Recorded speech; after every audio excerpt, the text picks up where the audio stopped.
Welcome to Joe's Politics 101 on YouTube. I've been sitting around for the last couple of days watching the Republican National Convention out of Tampa. Kind of stuck in the house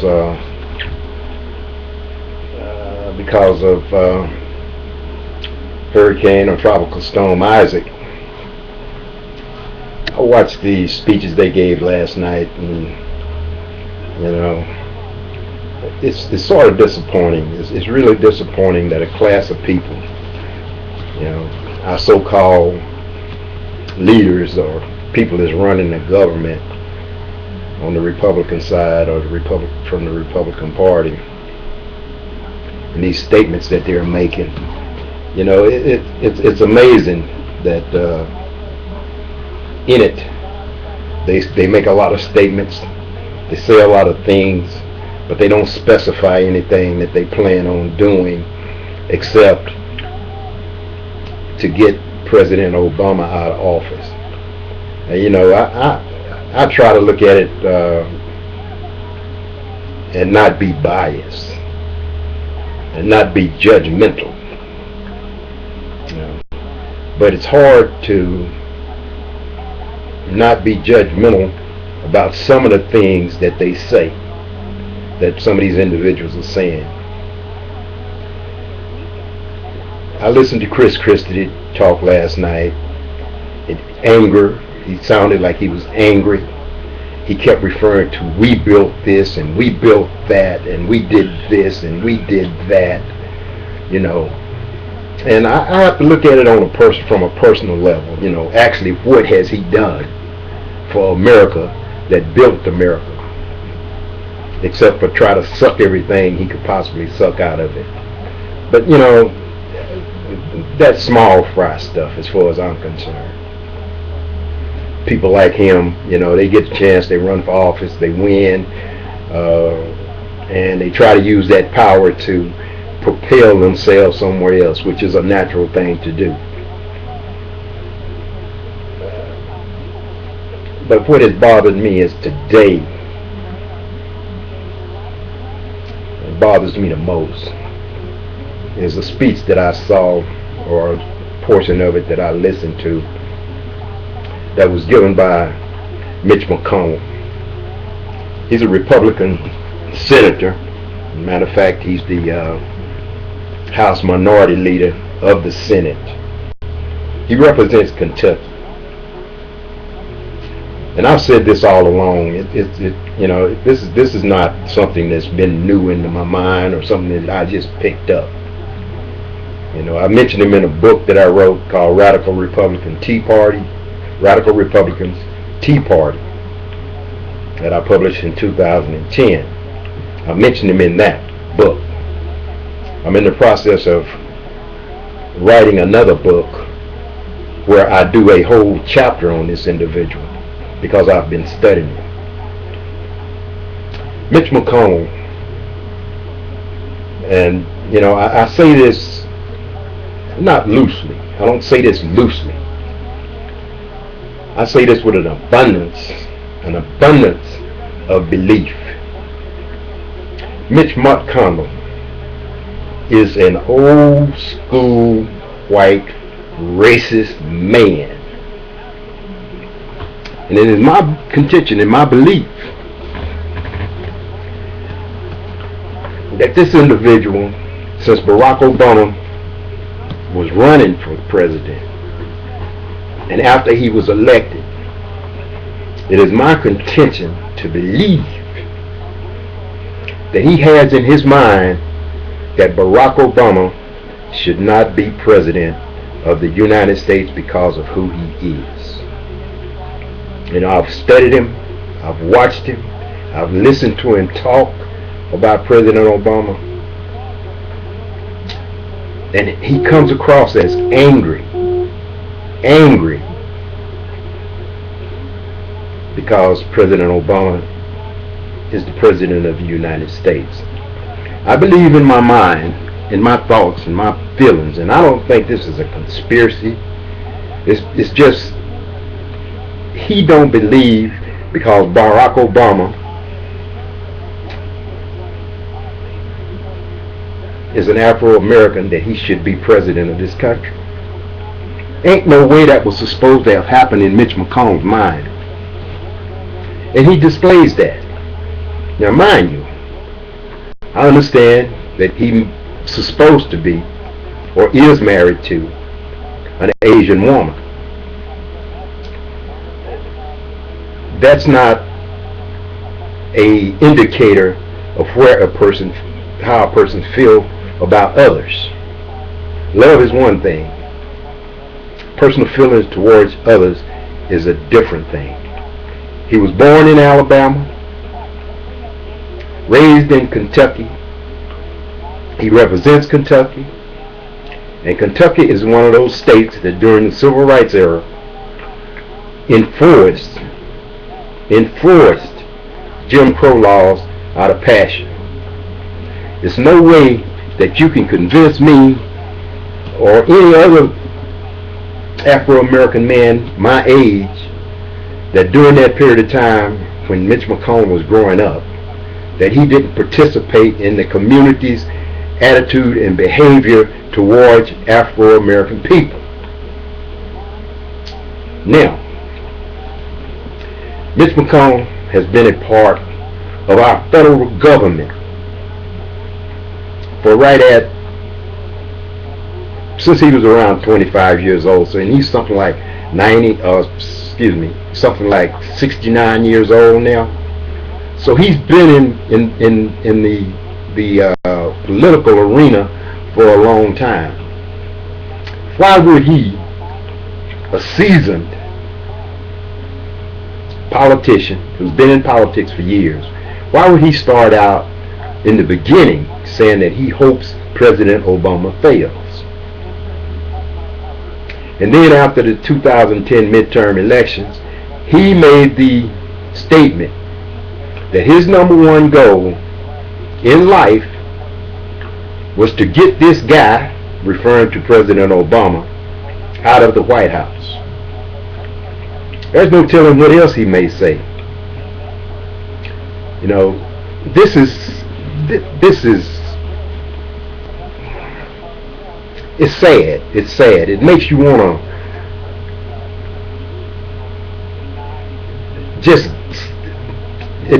to give up on what's right and what's wrong. Today's Republican Party, that they're touting as being the American Party, I look at it as the party of exclusion. You exclude those who are not like me. You exclude those who don't believe in what you believe in. You downtrod those that are not like you. That's what this Republican Party have been doing to President Obama since day one. He's something other than an American, is what they've been saying. That's the message they've been sending. They lie about everything. They don't tell the truth about it. They can't win this election that's coming up, this 2012 presidential election. They can't win it on facts. They can't win it other than to lie, to distort the truth, to make things seem like they are worse than they are. It is not the Democratic Party or the people in the Democratic Party that have put this country in the situation it's in. It has been the rulings of the Republican Party, the policies and the agenda of the Republican Party that set this country on the path that it's on right now. Ronald Reagan messed up a whole lot of things. They touted him as being the greatest president since Lincoln. Bull S. Ronald Reagan did some nasty things to the lower income, middle class people. He did it through taxes. He set the program up to make sure the wealthy get good tax breaks and the low, middle income people get less of a tax break by taking away any loopholes that they may have had to write off in their income taxes. But he left a lot of things open for those with money. After Ronald Reagan left, we had George H. Bush. He didn't change anything. He didn't make anything any better for this country. He screwed up some more. Then come Bill Clinton. Bill Clinton did what most Democratic presidents always have done. He improved the situation. He got to fix the mistakes, made things better, even though he had the Republican Congress and the people in Congress like Newt Gingrich and all of that crew there to help him. He got things back on track. And then along comes George W. Bush, who set this country on the course that it's been on now. By the time George Bush left, 8 years, our economy was in shambles. We were involved in 2 wars. And then Barack Obama, bless his soul, got elected.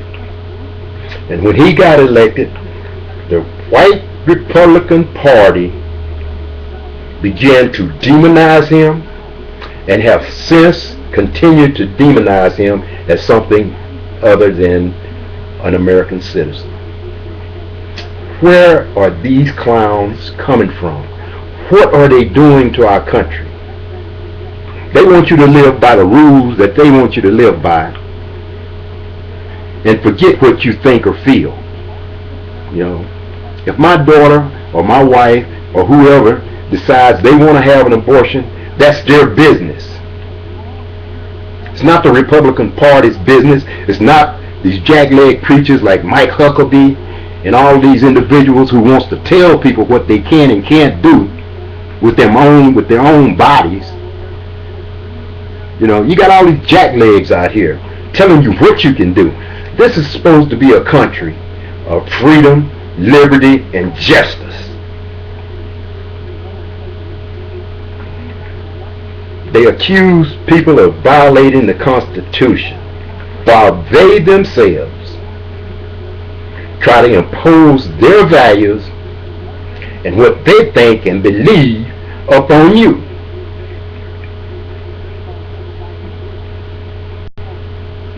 They say one thing out of the left side of their mouth, out of the right side is something else. They lie, and they lie. Republicans need to quit trying to demonize the minorities, demonize this president, and take some responsibility for what they do. They want to create a wealthy class in this country. See, a lot of people don't understand what conservatism means. Conservatism didn't start in the United States of America. Conservatism started in England, Britain, the old monarchy type of deal when you had kings and queens. That's where religion was. Religion was the same place. Combine it with conservatism, then you got government and religion coupled together that's going to rule and tell people what they can and what they can't do, who they can worship and who they can't worship. That's the Republican Party that you see today. People like Mitch McConnell, Paul Ryan, Eric Cantor, Rand Paul, Mike Huckabee, all these individuals need to get out of politics, need to be out of office. These Tea Party people, all that is starve the government so the government can't help those who need help. And it's not just black people that need help. The majority of the people that's on any welfare or receiving any state benefits or Social Security, Medicare, all that stuff, the majority of them are white American people. And that's because of the population differences. So you can't blame everything on President Obama that he's the one doing this. This ad they got running around here, that he removed the work requirement from welfare, it's a lie. that he took $716 billion out of Medicare. You know, if you ain't been to the doctor in a while, you need to go if you got something wrong with you, so you can find out that you don't have to pay co-charges and co-payments anymore for your preventative care medicine. You know, then you can find out, or go online and read the health reform bill and find out if what the Republicans are saying about the health care bill is true. You'll find that a lot of what they're saying about the health care bill is not true. The main thing that the Republican Party is trying to do to our country right now is to starve the government of any revenue. They want to build a big military and have low wages for people who need to work in a society where everything is expensive. Gas, house, food, everything that you go to the store to buy is expensive. But they want to pay you a $7.25 an hour minimum wage and expect you to live on it. You can't live on $7.25. That's the bottom line.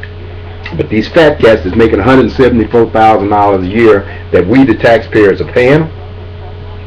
Oh, they can get up there and say that.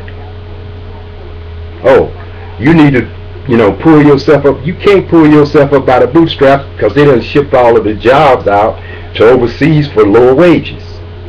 But they want to pay you $7.25 and keep the price of everything, the commodities and food and gas and your lights and everything that you need at a higher price than the income that you can bring in. They tell you, oh, interpret it. People create business. Yeah, you create a business if you can afford to, or if you can get the money to. It ain't that easy to get the money to start a business. So they want to profess that everybody can do everything. People cannot do the things that they want them to do. You're going to the polls in November, you better think about who you vote for. You better think about voting for the right person. I think Barack Obama deserves a second chance at it, because he hadn't been given a fair shot with the Republican Congress. Those individuals in the Congress, in the House of Representatives, and in the Senate. He hasn't been given a fair shot. They have not tried to help him work with anything. Anything he proposes, is knocked down. Only thing they want to do is cut. And where they want to cut is at the level where I live, you live. They don't want to cut anything from the top. Why cut everything from the bottom when you should go to the top and bring some of it down? Trickle down economics don't work. Mitt Romney ain't creating no jobs. He got billions of dollars. He's not creating any jobs. What companies do he own? What companies have he invested his money in? He's got it stashed somewhere in Sweden, in the Cayman, or somewhere else. It makes me angry. So I think I'm going to stop before I go too far off the edge of the hill. You have a good day. This is Joe's Politics 101.